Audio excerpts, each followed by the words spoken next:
अस्सलाम वालेकुम जी फ्रेंड्स। आज का जो हमारा टॉपिक है वो है हाइगन्स प्रिंसिपल या हाइगन्स वेव थ्योरी।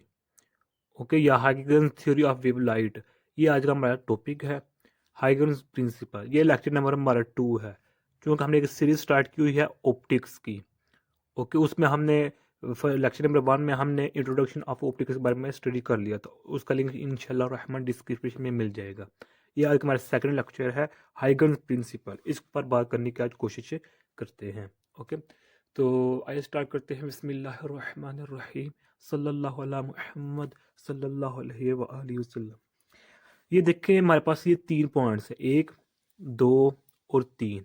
ये हमारे पास 3 पॉइंट्स है। इन 3 पॉइंटों की अगर हमें समझ आ गई ना, तो मैं कहता हूँ कि हमें हाइगन्स प्रिंसिपल की मुकम्मल तौर पर समझ आ जाएगी।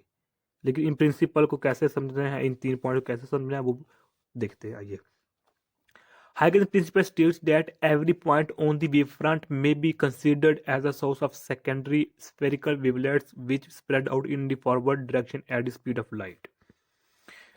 इसको में सबसे पहले हमें समझने वाली बात है वो है कि वेव फ्रंट किसे कहते हैं। वेव फ्रंट के बाद हमें पता होना चाहिए कि जो स्फेरिकल वेवलेट्स है उसके वो क्या होती हैं। ओके, तो फिर स्पीड ऑफ लाइट क्यों है होती है, इसकी वजह से ये भी हमें पता होना चाहिए। सेकंड पॉइंट है the new wave front is the tangential surface to all these secondary wavelets. अब यहाँ वेव फ्रंट्स भी है, टेंजेंशियल सरफेस भी है और सेकेंडरी वेवलेट, इसका भी पता होना चाहिए। लेकिन इन तीनों पॉइंट्स को, ये इसको भी रीड कर लें आप। when the locus of the all waves is joined with which are in the same phase, it will be same as a sphere and is known as primary wavefront। अब इन 3 points को समझने के लिए हम एक एग्जाम्पल किसी इसको समझने की कोशिश करते हैं, यानी कि इसकी डायग्राम के जरिए। सबसे पहले देखें कि जो लाइट है ना हमारे पास, ये लाइट आज भी हमें तंग कर रही है। कुछ कह रहे हैं कि जो लाइट है ये पार्टिकल है, कुछ कह रहे हैं वेव है। मानते तो अब हैं कि यानी कि पार्टिकल भी है और वेव भी है। यानी कि जो लाइट है ये बिहेव करती है एज अ पार्टिकल भी, और ये बिहेव करती है एज अ वेव भी। ओके हो गया। तो सबसे पहले जो इसका कंसेप्ट दिया था वो हमारे पास असल में ना, एक्चुअली मैंने ये बात पिछली यानी कि वीडियो में बताई थी कि क्योंकि जो हमारे मुसलमान साइंसदान थे, चूँकि अल्हम्दुलिल्लाह मुसलमान घराने से ताल्लुक़ रखते हैं, तो हमारे मुसलमान साइंसदान थे ना जो इब्तदाई दौर में उन्होंने काम किया था। इब्तदाई दौर का जो आज की साइंटिफिक रिसर्च हो रही हैं, जो भी हो रहा है, तो चूँकि यूरोप में हमारी बुक्स को यूज़ करके उन्होंने अपने नाम से यानी कि आगे फैला दी हैं, कुछ वर्क किया है, या ये मानते हैं हम कि यूरोपियन जो पीपल थे उन्होंने काम किया है। लेकिन हमारे अबाउ अजदाद यानी कि हमारे मुस्लिम साइंटिस्ट के कंसेप्ट को यूज़ करते हुए जो हमारा लाइट का जो कंसेप्ट है वो सबसे पहले हमारे पास थे इब्ने अल हैशियम, ये हमारे मुस्लिम साइंसदान थे। ओके, इन्होंने दिया था। ओके, ये बसरा के रहने वाले थे 965 में। ओके, 1965 में यानी कि ये पैदा हुए थे। तो इन्होंने सबसे पहले जो था ना हमारे पास एक कंसेप्ट दिया था लाइट का। चूंकि उसके बाद इस पर लाइट पर इस कंसेप्ट इन्होंने दिया, लेकिन इस पर जो वर्क किया था वो न्यूटन ने किया था, इसलिए न्यूटन को ही इसका जो था ना इब्तदाई यानी कि साइंटिस्ट माना जाता है। इसके हवाले से हिस्ट्री ऑफ लाइट में न्यूटन को ही इसका यानी कि अर्लियर माना जाता है। डन हो गया।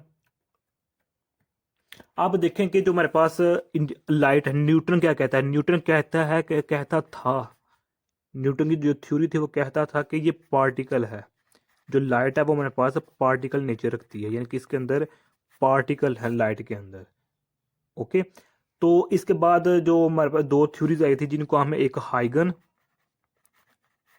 हाइगन्स वेव थ्योरी या हाइगन प्रिंसिपल कहते हैं, और थर्ड थी इलेक्ट्रोमैग्नेटिक वेव थ्योरी। ये 2 थ्योरी आई थी। ये कहती थी कि जो लाइट है ये वेव है। न्यूटन कहता था कि पार्टिकल है। ये 2 थ्योरीज कहती थी कि ये वेव है लाइट। उसके बाद मेगा यानी कि वो आया था प्लांक्स, उसने कहा था कि जो हमारे पास लाइट है वो हमारे पास क्या है कि इसने इसके इनके जो थे ना कंसेप्ट, उनको उनकी तस्दीक की कि जो मेरे पर न्यूटन ने सही कहा था कि जो हमारे पास ना लाइट है वो पार्टिकल है। प्लांक्स ने भी यही कहा आकर। कि जो मेरे पास लाइट है वो पार्टिकल नेचर रखती है। ओके यानी ओके तो यानी कि प्लांक्स की इसकी बात पर एक्सपेरिमेंट भी हुआ था जो जिसे हम फोटो इलेक्ट्रिक इफेक्ट भी कहते हैं।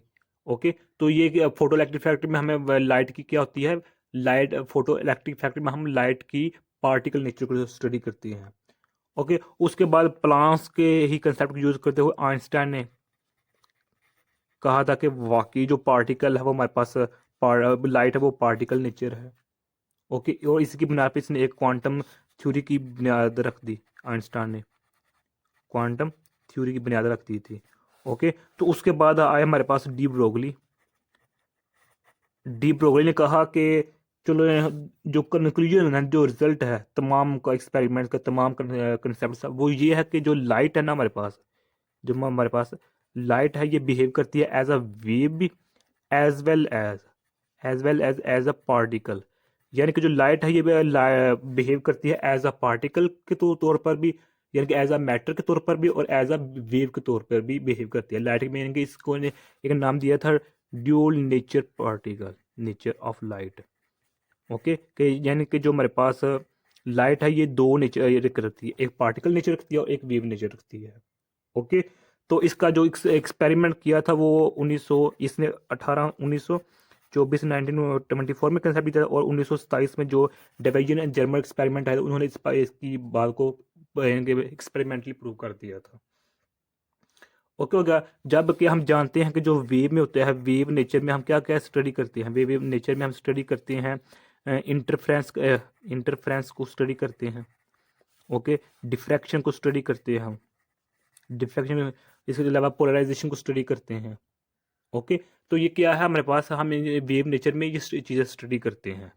ओके जबकि पार्टिकल नेचर में हमें हमारे पास फोटो इलेक्ट्रिक इफेक्ट आ जाता है, डिवीजन जर्मर एक्सपेरिमेंट आ जाता है और इसके अलावा और कोई एक्सपेरिमेंट है। डन हो गया। तो इतनी ये हिस्ट्री थी लाइट की। अब हमने स्टडी करना है इसको, हाइगन वेव थ्योरी को। ये बात पूरी हिस्ट्री समझाने का यही मकसद था कि जो रोला पड़ा हुआ था लाइट के हवाले से वो यही है। जो इसका कंक्लूजन निकाला था वो निकाला था डी ब्रोगली ने 1924 में आकर, और 1927 में in division and Germer experiment हुआ था। उन्होंने आकर इसके डिवीजन एंड जर्मर एक्सपेरिमेंट, इस पर हमारे एक बाकायदा तौर पर वीडियो भी बनी हुई है। तो इन्होंने यानी कि इन दोनों दो साइंटिस्ट थे, इन्होंने आकर जो डी ब्रोगली था ड्यू नेचर ऑफ लाइट, इसके कंसेप्ट को जो प्रैक्टिकली प्रूव कर दिया था। ओके हो गया। तो अब हम नेक्स्ट चलते हैं, जो हमारे पास आज का टॉपिक है वो है हाइगन्स वेव थ्योरी या Huygens wave theory of light या हाइगन्स प्रिंसिपल, जो मर्जी हाइगन होगन जो जिस लहजे में अपने अपने इलाके का साथ होता है वो पढ़ते हैं। तो हाइगन वेव थ्योरी या हाइगन प्रिंसिपल को हम आज स्टडी करने की कोशिश करते हैं। चूंकि न्यूटन ने ये कहा था कि जो लाइट है वो पार्टिकल नेचर रखती है, इसलिए जो न्यूटन की थ्योरी थी वो इंटरफेरेंस डिफ्रैक्शन को और इसके अलावा जो पोलराइजेशन, इसके अलावा single slit experiment, double experiment, ये चीज़ें न्यूटन की थ्योरी के मुताबिक सॉल्व नहीं हो रही थी। हाइगन ने आकर या इन चीज़ों को एक्सप्लेन करने की कोशिश की थी। ओके तो अब ये हाइगन पर बात करते हैं। हाइगन क्या कहता था? तो हाइगन कहता है कि जो लाइट है ना वो बिहेव करती है एज अ वेव। ओके तो उसने कहा था कि सपोज करें हमारे पास ये एक क्या है, ये पॉइंट है और ये सोर्स ऑफ लाइट है। क्या हमारे पास ये सोर्स ऑफ लाइट है, इस पॉइंट में इधर लिख ले रहा हूँ, ये मेरे पास क्या है, सोर्स ऑफ लाइट है। ओके तो इसने कहा था कि जो हमारे पास सोर्स ऑफ लाइट, ये तो हो गया हमारे पास जो है ये सोर्स ऑफ लाइट है। अब इस जो हमारे पास इसके बाहर तरफ जो रेज हैं वो निकल रही हैं, यानी रेडिएशन जो है ना वो निकल रही हैं। ओके अब एक छोटी मिसाल लेते हैं। जब हम पानी में, वाटर में कोई ऊपर से पत्थर या गेंद यानी कि छोड़ देते हैं, तो जब वो गेंद या पत्थर पानी में गिरता है जाकर, तो पानी के अंदर क्या है, वेव्स क्रिएट हो जाती हैं जो ऑपोजिट डायरेक्शन में चली जाती हैं। तो ये भी समझे हमारे पास क्या है, एक तरह की रेडिएशन यानी कि रेज हमारे पास ये सोर्स है जहाँ पत्थर गिरा था, जहाँ गेंद गिरी थी। तो हम देखते हैं कि ये पॉइंट यानी कि इक्वल डिस्टेंस पर हम एक जो है ना पॉइंट सोर्स का कर लेते हैं। ये हमारे पास ए है, ये बी है, ये सी है, ये डी है, ये है हमारे पास, ये क्या है, एफ है हमारे पास। ओके, तो इसको हमने क्या है, लेट कर लिया, यानी कि सपोज कर लिया है इसको। तो अब हाइगन ये कहता है कि जो हमारे पास ये है, इक्वल डिस्टेंस पर है, तो इसको हम ऐसे कर सकते हैं, ऐसे ऐसे लो, ये हमने कर लिया। तो अब इसने हाइगन ये बता रहा था कि जो मेरे पास ये पॉइंट है, जो मेरे पास ये पॉइंट है, अब ये बिहेव कर रहे हैं as a second source of light. सबसे पहले हम देखते हैं कि इसने जब ये कहा था कि जो ये पॉइंट्स हैं, एक जो इक्वल डिस्टेंस पर है, ये इक्वल डिस्टेंस है। ओके, इक्वल डिस्टेंस है। तो जब इसको हमने कंबाइन कर दिया, तो ये कंबाइन करने से जो हमारे पास ये स्फेरिकल सर्कल बना, इसको स्फेरिकल सर्कल को हम क्या कहते हैं, वेव फ्रंट कहते हैं। क्या कहते हैं, वेव फ्रंट, ये नाम है। इसको क्या हम क्या कहते हैं, इसको हम वेव फ्रंट का नाम देते हैं। डन हो गया। तो अब इसने कहा था कि जो हमारे पास ये वेव फ्रंट है, अब ये इस वेव फ्रंट में जहां जहां पार्टिकल्स हैं, चूंकि इसमें वैसे ही हो गई ना, यानी कि देखिए जो जहां जहां पार्टिकल है, अब ये पार्टिकल एज अ सेकंड, यानी कि अब ये पार्टिकल अब खुद से सोर्स ऑफ लाइट बन चुका है। ओके, तो इसको हम कहते हैं, ये हमारे पास क्या, खुद से अब अगेन सोर्स ऑफ लाइट बन चुके हैं। तो इन सर्कल को इन कहते हैं हम वेवलेट्स कहते हैं। क्या कहते हैं, वेवलेट्स कहते हैं। डन हो गया। इनको वेवलेट्स कहते हैं, यानी या इसको हम एक और नाम देते हैं सेकेंडरी वेवलेट्स, इसको नाम देते हैं। ये मेरे पास सेकेंडरी वेवलेट्स है, ये जो कि बताते खुद अब सोर्स ऑफ लाइट बन चुके हैं। ओके, तो या इसको हम एक और नाम देते हैं, इनको एक और नाम देते हैं, इसको हम देते हैं सोर्स ऑफ सेकेंडरी डिस्टर्बेंस कहते हैं इसको हम, डिस्टर्बेंस। ओके हो गया। सेकेंडरी वेवलेट्स या सोर्स ऑफ सेकेंडरी डिस्टर्बेंस इसको कहते हैं इनको। अब इनकी वजह से जो हमारे पास अब अगेन यहां बनेगा हमारे पास सर्कल, यानी कि इसकी डायरेक्शन अभी ऐसे होगी ना, ऐसे।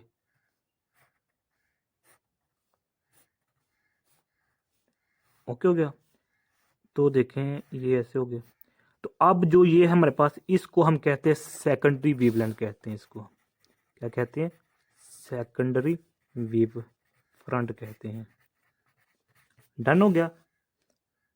दोबारा अगेन सुन लीजिएगा, ये हमारे पास क्या है, सोर्स ऑफ लाइट है। इस सोर्स ऑफ लाइट की वजह से इसके आउटवर्ड डायरेक्शन में, यानी कि चारों जानिब जो हमारे पास हैं रेज, यानी रेडिएशन जा रही हैं, जिनको हम वेव का नाम भी देते हैं।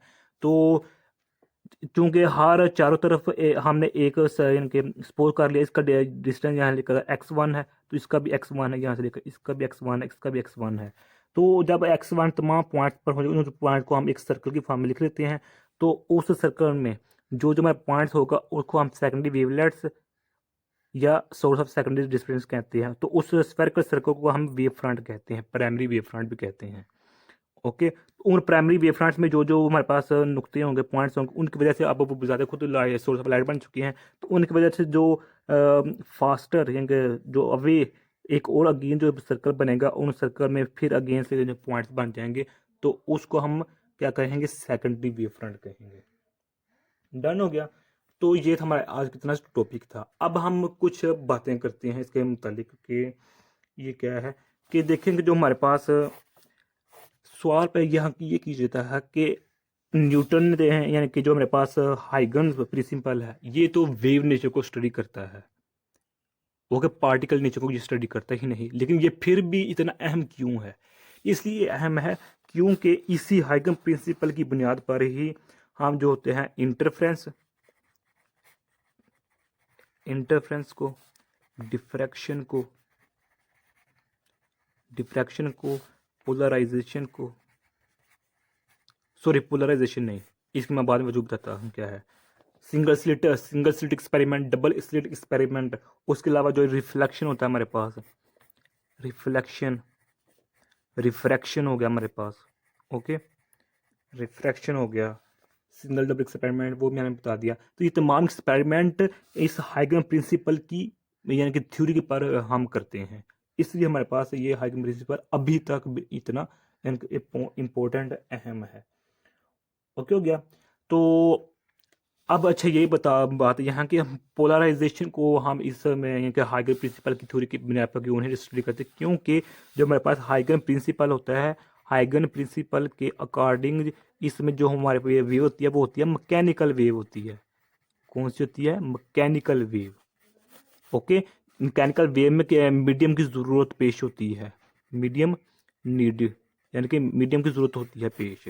लेकिन जबकि जो हमारे पास पोलराइजेशन वाला प्रोसेस होता है ये इलेक्ट्रोमैग्नेटिक वेव की बुनियाद पर होता है, इलेक्ट्रोमैग्नेटिक। ओके, तो ये इसलिए हमारे पास जो पोलराइजेशन होता है ये हाइगन प्रिंसिपल की बुनियाद पर नहीं होता। जबकि इंटरफ्रेंस हो गया, डिफरेंस हो गया, उसके बाद सिंगल एक्सपेरिमेंट हो गया, डबल एक्सपेरिमेंट हो गया, और इसके अलावा आप नाम दे लें जो यहाँ लिखे हैं, रिफ्लेक्शन हो गया, रिफ्रैक्शन हो गया, यानी कि स्नेल्स लॉ।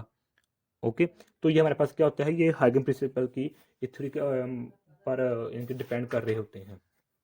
अब हम अगर बात करें, एक लास्ट पॉइंट है कि जो हमारे पास फ्रंट हैं, वेव फ्रंट्स, जो हमारे पास ये वेव फ्रंट्स आए हैं, ये फर्स्ट वेव फ्रंट है, अब ये सेकेंडरी वेव फ्रंट है। वेव फ्रंट की 3 टाइप्स हैं।